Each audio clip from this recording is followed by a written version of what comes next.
Ever wondered how a cruise ship, longer than 3 football fields and taller than a building, actually comes to life? How does a floating city with thousands of rooms, pools, theaters, and power plants get built from just sheets of steel? In this video, we're diving deep into the mind-blowing process of how giant cruise ships are made, from first cut to maiden voyage.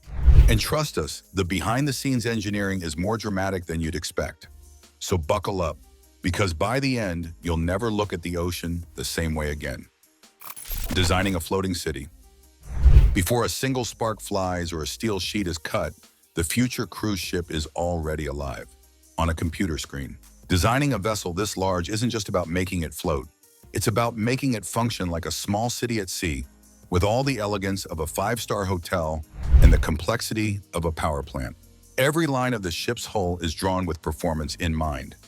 Engineers run advanced simulations using computational fluid dynamics, or CFD, to test how water and air will move around the ship. These calculations are based on the Navier-Stokes equations, which sound complicated, and they are. But in simple terms, they help predict how fluids behave. And on a cruise ship, every drop of water and gust of wind matters. As one naval architect put it, we're not just designing a ship, we're designing how the ocean will respond to it. Once the virtual models are complete, they're turned into physical scale models, massive ones, sometimes as long as 14 meters, and tested in special water basins. These models simulate how the ship would move through different sea conditions. Even wind tunnels are used to fine-tune airflow across the top decks, ensuring that passengers won't be battling strong gusts while sipping drinks poolside. And all of this happens before the first piece of steel arrives. But once the shape is finalized and the digital blueprints approved, the countdown begins. It's time to bring this floating city to life, one steel plate at a time. The first cut and metal prep. If the design phase is the brain of shipbuilding, then this is the muscle. Thousands of tons of steel, delivered on train, form the raw body of the ship. The plates vary in thickness depending on where they'll be used, thicker around the hull for strength, thinner inside for structure. The process starts with treating every piece for corrosion. Salt water is relentless, and even the tiniest rust spot today can lead to major damage years down the line. Once treated, the steel is carefully cut using high-precision lasers and plasma torches. This phase takes about 3 to 4 months. Every plate must be the perfect shape and size to form part of the ship's skeleton. Workers say this is where the real shipbuilding begins. It's like a giant 3D puzzle, said one cutter. But every piece has to fit perfectly, or nothing fits at all. The goal, accuracy down to the millimeter. And endurance, because cutting steel in massive volumes day after day is no small task. But once the cutting's done, it's time to start putting the pieces together. The ship is still flat on the ground, but that won't last for long. Building blocks. Here's where flat steel starts becoming something that looks like a ship. But they don't build it from the keel up like the old days. Instead, modern shipyards use modular construction, breaking the ship into massive building blocks, often 50 or more. Each block is pre-fitted with pipes, electrical trays, and structural supports before being lifted into place by giant gantry cranes. The first blocks are usually placed in the middle of the ship. From there, the rest are stacked forward and aft, like assembling giant Lego bricks, only each brick can weigh hundreds of tons. The efficiency here is stunning. With older techniques, it could take months just to frame the hull. But with this modular method, construction speeds up dramatically. Gantry cranes can lift and position blocks with such precision that weeks, even months, are saved during assembly. The gantry is like our third arm, one assembly manager explained. It lets us place 600-ton sections exactly where they need to go. That's priceless. As the blocks rise, so does the excitement. The outline of the cruise ship begins to emerge. Decks are visible. Rooms start to form. What was once a flat lot of steel is now unmistakably a ship. And with the main structure coming together, it's time to make sure it stays together, flawlessly, welded to perfection. If cruisy ships are floating cities, then welds are their glue, and they have to be perfect.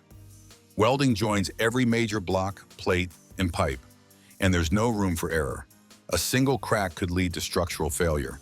So every weld is checked, then checked, again, and often redone. The process involves long-ray welding, long stretches of molten metal fused with pinpoint accuracy. Welders work in conditions that are often cramped, hot, and difficult to access. And yet the expectation remains the same: perfection. We always say, if you wouldn't trust it to hold your weight, it's not good enough for the ship, said one veteran welder. Welding also comes with enormous pressure. Literally. Each joint must withstand high seas, storms, temperature swings, and the stress of constant motion. Sometimes welders go over the same area multiple times until it's flawless. To an untrained eye, it might just look like a seam. But for engineers, it's a safety line that can't be crossed.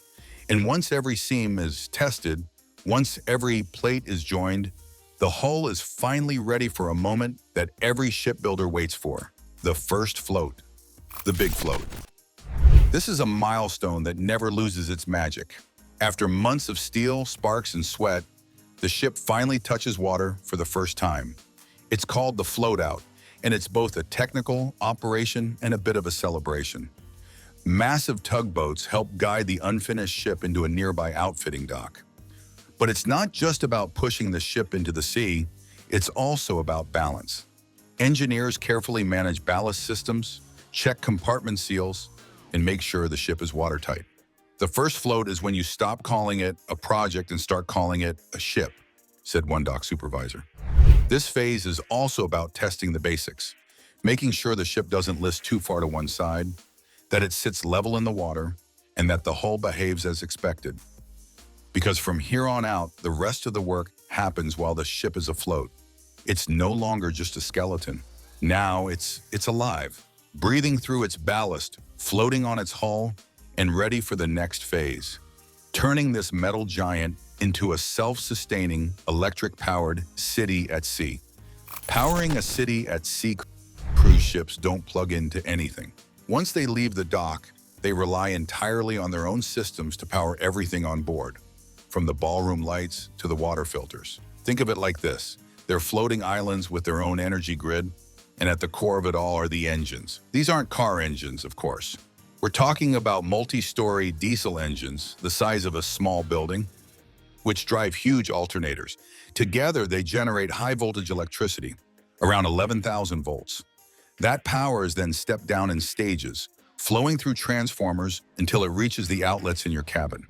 By the time it gets to your electric razor or phone charger, it's a familiar 230 volts, just like at home. This setup is designed with redundancy in mind.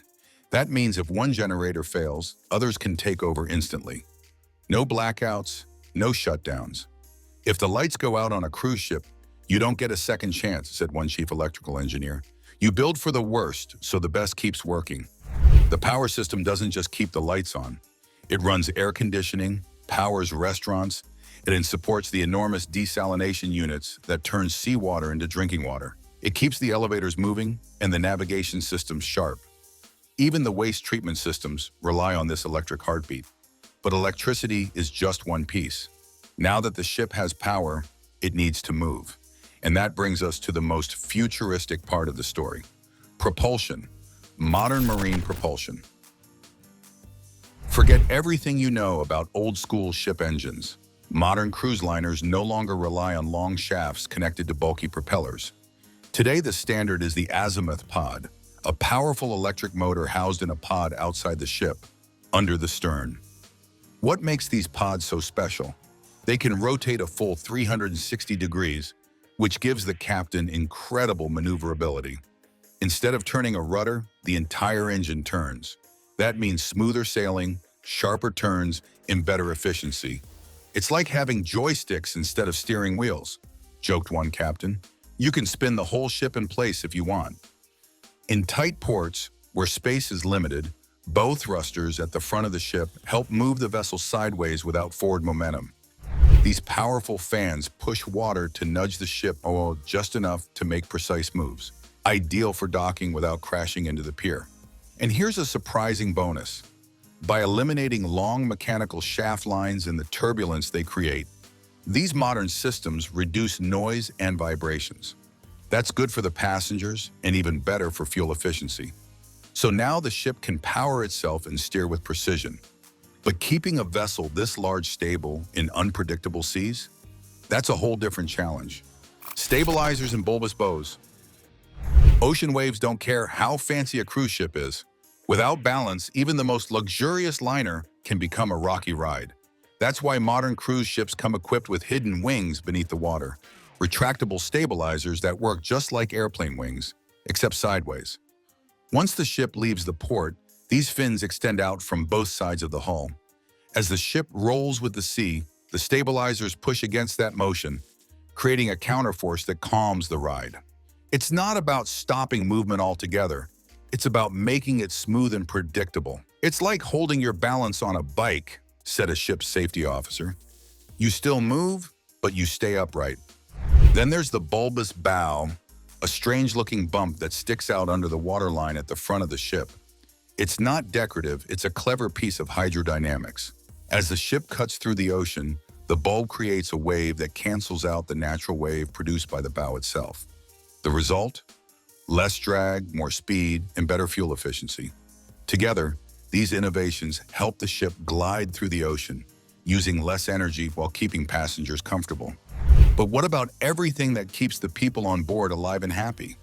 That brings us to the ship's life support systems, the unsung heroes of every cruise. Managing life support system. Cruise ships are self-contained. They don't just bring food and fuel. They have to create fresh water, keep the air clean, and handle every drop of waste. And they have to do it while meeting some of the world's toughest environmental standards. Let's start with water. Ships use desalination to turn seawater into drinkable water. This happens in two ways: through distillation, which boils seawater and collects the clean steam, and reverse osmosis, which pushes seawater through membranes that separate salt from fresh. The result is crystal clear water used for showers, cooking, and even laundry. Next up is air. The ship's HVAC system runs 24/7, filtering and cooling air for thousands of passengers. But it's not just about comfort.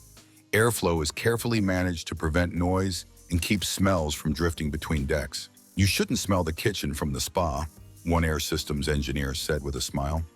Wastewater is treated on board using advanced systems that meet or exceed land-based treatment standards. In fact, the water discharged is clean enough that it could legally be released in Alaska, one of the strictest regions in the world. And emissions? Engine exhaust is scrubbed clean in exhaust cleaning towers, removing sulfur and other pollutants before they ever hit the sky. With water, air, and waste under control, we've only got one major system left to uncover: the hidden infrastructure that makes everything work together behind the scenes. The invisible city. Beneath the polished floors and chandeliers lies an invisible world, a network of systems that quietly keep the ship running. Most passengers never see it, but it's the heart of the operation. It starts with cable trays and plumbing. Every wire and pipe is routed through carefully planned channels, color-coded and isolated. They crisscross behind walls and above ceilings, delivering electricity, internet, water, and waste to every part of the ship. Ballast tanks are another key system, helping maintain the ship's balance. As fuel is used and cargo shifts, these tanks fill or empty with seawater to keep the ship level. Managing this is a full-time job done by sensors, pumps, and careful software. Fire safety is also built into the ship's structure. The entire vessel is divided into fire compartments, each sealed off from the next. If a fire breaks out, it's contained in one section, and the rest of the ship can keep running. The ship even has autonomous power sections, so if one area goes down, say during a fire or flood, others remain fully functional. It's like a floating data center, said one systems engineer. Always running and always backed up.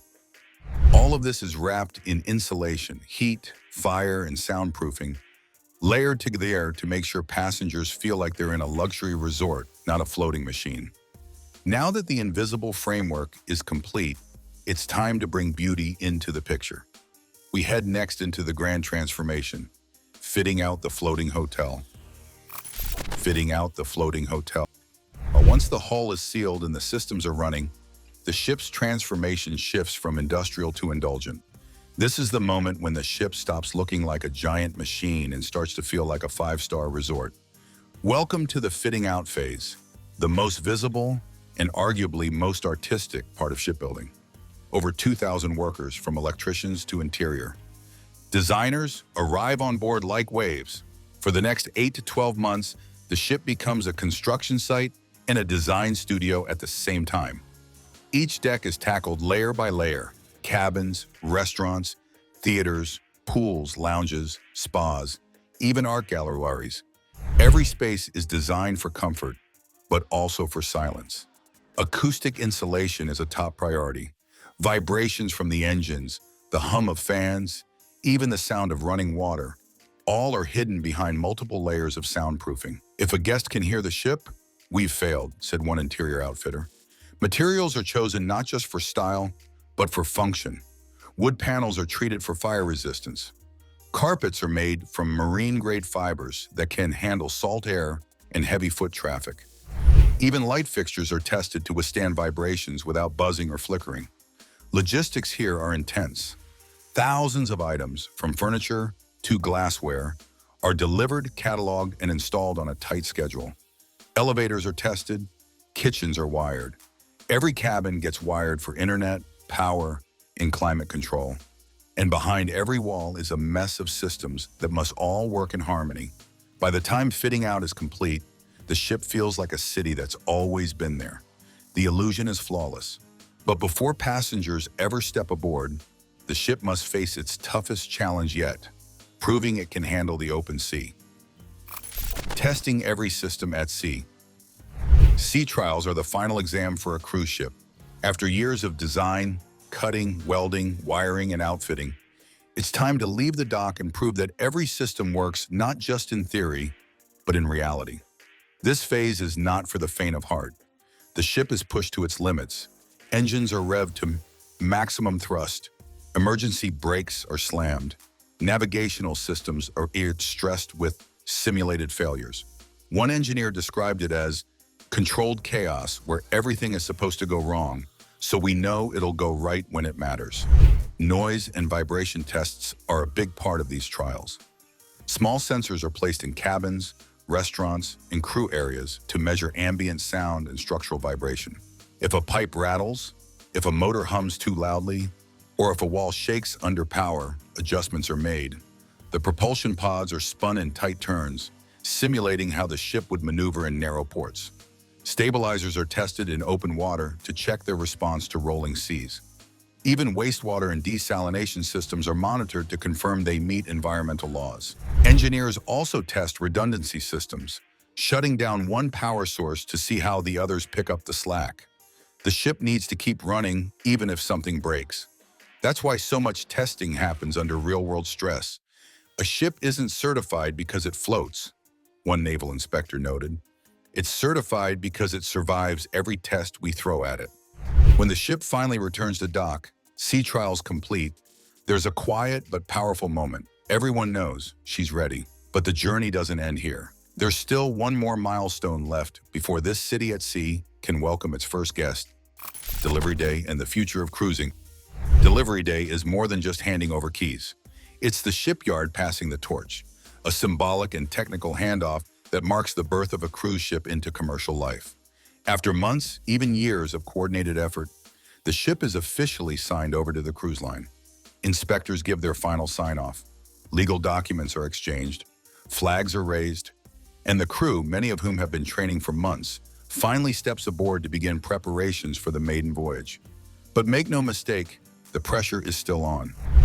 Every day of delay means lost bookings and revenue.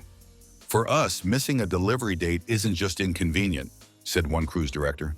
It's millions of dollars walking away.